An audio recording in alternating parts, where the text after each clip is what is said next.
Señores, hoy, en realidad mañana, hace 31 años atrás, se recuperaban parcialmente las Islas Malvinas. Lo recordamos de esta manera y ahora el análisis de Mario Weinfeld. Si quieren venir, que vengan, les presentaremos batalla.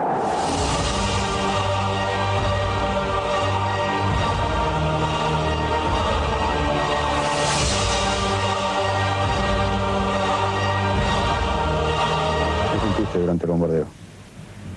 Un poco de miedo. Me hubiese gustado que hubiese caído una bomba en el obelisco. ¿Para qué? Para que la gente sienta la sensación, lo que se siente, lo que se vive, el miedo que uno pasa.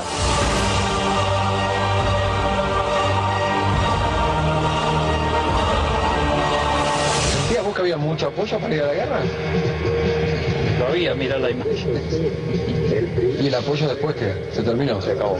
La decisión de los habitantes no tiene que influir en lo que es la decisión política de un Estado, como el gobierno argentino, que a través de lo que ha marcado durante tantos años las Naciones Unidas, que es sentarse del hogar y empezar a discutir lo que es la soberanía y lo que nos pertenece desde una actitud colonialista como la que tiene el Reino Unido hacia un enclave que es natural y que nos pertenece a nosotros por historia, por tradición y que es parte de nuestra pertenencia como ciudadanos argentinos. De esa perspectiva me parece que ellos provocan lo que Argentina responde con lógica y con la única alternativa posible, que es a través de los foros internacionales y reclamando nuestros derechos soberanos a través de la paz.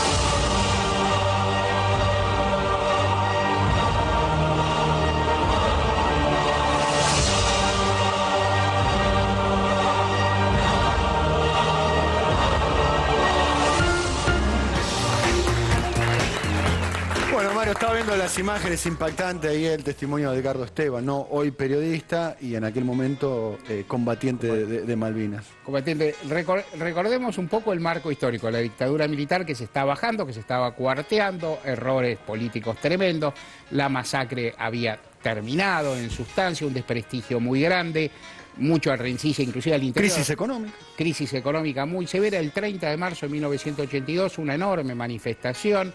La primera vez que se desafió en las calles a la dictadura. Con paro, ¿no? Sí, sí, con paro y manifestación y la gente saliendo. Hay un momento que la gente le pierde el respeto a una dictadura. Eso ocurre, es un momento a su modo mágico, es un momento en el que el poder se cuartea.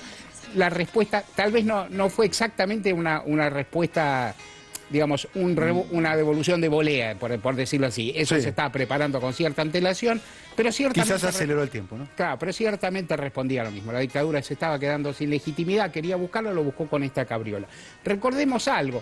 En un primer momento la idea es que las islas se iban a tomar casi sin costo, que era un golpe de mano y que Inglaterra no iba a responder por una serie de cuestiones militares, políticas y demás, que iba a ser con muy poco costo. O si luego empezó a aparecer que los ingleses en definitiva no iban a correr el riesgo de venir a pelear y a batallar. En definitiva lo hicieron y a partir de ahí, bueno, se fueron desencadenando los acontecimientos. Recordemos que todo el episodio, desde abril hasta mediados de junio, duró 2 meses y medio. En el camino se perdieron muchas vidas, se arruinaron muchas más. Hubo víctimas fatales, toda persona que participa en una guerra sufre secuelas enormes, las sufren las familias y a partir de ahí comienza otro periodo. Para la dictadura el final.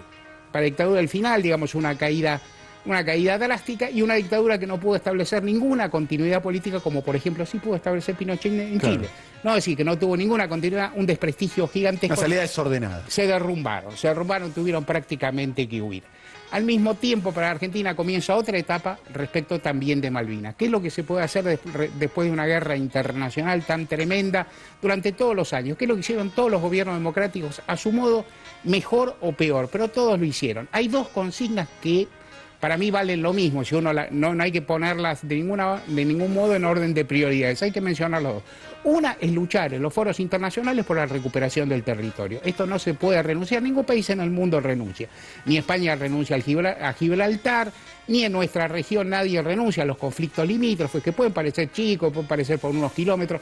Nadie renuncia a eso, la Argentina tampoco debe renunciar y lo ha venido haciendo constantemente de 1983 con distintos métodos. Uno puede decir, los dos más sintomáticos, a su modo, de los gobiernos más largos, el del menemismo, con una política por ahí muy sobreactuada, pero que de cualquier manera tenía un criterio en el fondo, que era seducir a los Kelper, buscar alguna forma. Guido Di Tella lo llevaba a un nivel de sobreactuación. Mandarle los Winnie the Pooh, ¿no? Mandarle los Winnie the Pooh. Sí, digamos. Como figura. Por eso, de cualquier forma había una política ahí, y hay que resaltarlo también, una política pacífica, digamos. Podía ser medio payasesca, bueno, pero tenía una idea.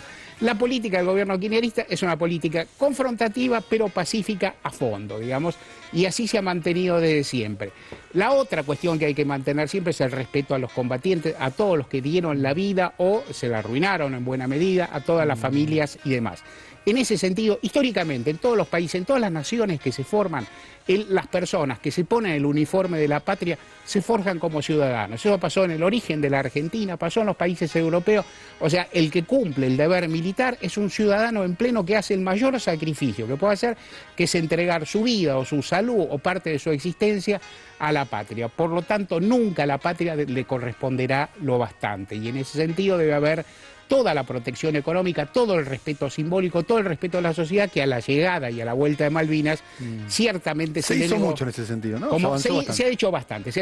En un primer momento una reacción como de despecho, que tal vez no era con los combatientes o de negación, luego se fue llegando a mucho.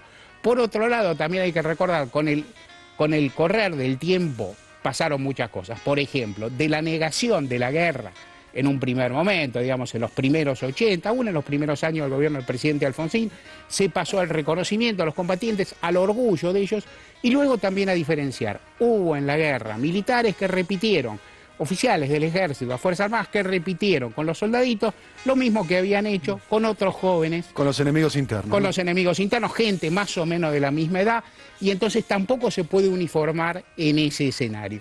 ¿Qué es lo que queda de todo esto? La guerra jamás. ¿Qué tal es la política del actual gobierno? Es una política, como uno diría, de clavarle espinitas constantemente a los ingleses, o sea, de ir generando acciones y de capitalizar el enorme arco de apoyos internacionales que tiene la Argentina con mucha fuerza en UNASUR, en toda la región. Y la CELAC, ¿no? Claro, y con mucha fuerza en todos los aliados de la región y con muchos aliados en el mundo. Y pequeñas acciones. ¿Qué se ha dicho de esto? Que se va a llegar, el año pasado se dijo, se va a llegar a un nacionalismo extremo, Argentina va a malvinizar su política doméstica, vamos a arruinar los Juegos Olímpicos, se dijo. Bueno, por ahí no nos fue tan bien, digo, pero arruinar, a los otros no se los arruinamos. Digamos, en definitiva, una política constante de muy, muy largo plazo. La idea, ¿cuál es? Sentar a los ingleses a negociar. Respecto de la alternativa bélica, es una alternativa propia de un gobierno militar. Los gobiernos democráticos buscan legitimarse de otra forma. Una idea de guerra, nunca más. La idea de seguir luchando por las islas por medios pacíficos, sí, con una enorme paciencia y una enorme constancia. Muy bueno, estuvo muy interesante. Nuestros respetos a todos los excombatientes y a los familiares de los caídos durante la guerra de Malvinas.